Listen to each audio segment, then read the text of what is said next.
মাননীয় স্পিকার, আপনার মাধ্যমে আমার প্রশ্নটি হচ্ছে, একটা বিশ্ববিদ্যালয়ের শিক্ষার্থী অথবা যারা চাকরি প্রার্থীরা যখন প্রাথমিক বিদ্যালয়ে শিক্ষক হিসেবে চাকরি করতে যান, তখন সেখানে 11,000 টাকা বেসিক দিয়ে শুরু করেন বর্তমান প্রেক্ষাপটে। অর্থাৎ এই চাকরিটা হচ্ছে 13 গ্রেডের চাকরি এবং তৃতীয় শ্রেণীর। একজন যখন সেকেন্ডারি এডুকেশনে চাকরি করতে যান, তখন বেসিক বেতন পান 16,000 টাকা। এটা 10ম গ্রেডের এবং দ্বিতীয় শ্রেণীর চাকরি। আমাদের দেশের প্রাথমিক শিক্ষা এবং মাধ্যমিক শিক্ষা এই দুইটা হচ্ছে ফিডার ইনস্টিটিউশন। আমরা যদি ভালো শিক্ষার্থী ফিডার ইনস্টিটিউশন থেকে আমরা টারশিয়ারিতে পাঠাতে পারি, তাহলে সেখানে একটা রিসার্চ বেসড আমরা একটা আউটকাম পাবো। মাননীয় প্রধানমন্ত্রীর কাছে আমার প্রশ্ন, বর্তমান বাস্তবতায় 11,000 টাকা বেসিক এবং 16,000 টাকা বেসিক দিয়ে এই আসলে শিক্ষক হতে আগ্রহ নিয়ে এসে এখানে আসলে দিন শেষে সার্ভাইভ করা খুব কঠিন হয়ে যায়।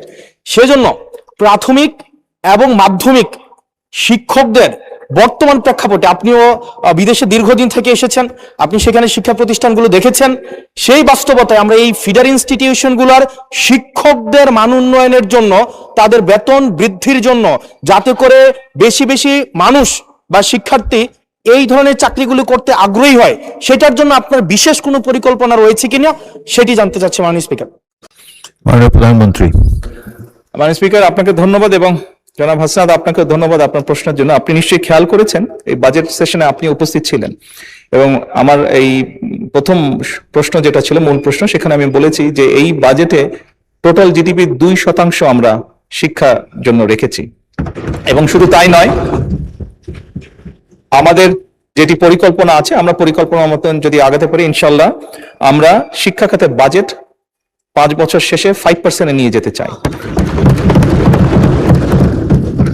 এবং অবশ্যই এগুলো আমরা যখন দেখেছি, স্বৈরাচারের সময় শুধু বিল্ডিং হয়েছে কিন্তু হিউম্যান রিসোর্সের কোনো উন্নতি হয় নাই। আমি আপনার সাথে সম্পূর্ণ একমত যে আমরা যদি আমাদের প্রাইমারি এবং সেকেন্ডারি এই শিক্ষকদেরকে যদি আমরা সঠিকভাবে ট্রেনিং দিতে না পারি, কিন্তু শুধু ট্রেনিং না, ট্রেনিং এর সাথে তাদেরকে তাদের সম্মানীয় যদি বৃদ্ধি করতে না পারি, তাহলে অবশ্যই আমরা প্রত্যাশা করি না যে তারা ভালো কিছু ডেলিভার করতে পারবেন।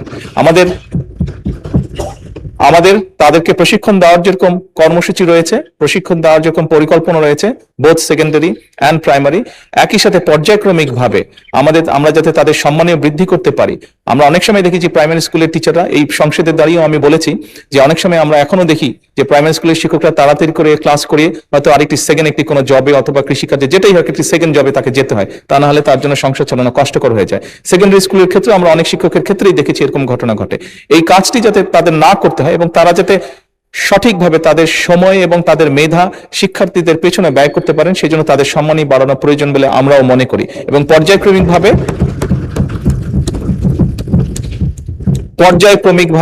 আমরা এই কাজটি ইনশাল্লাহ করব এই দেশে। ধন্যবাদ মাননীয় স্পিকার।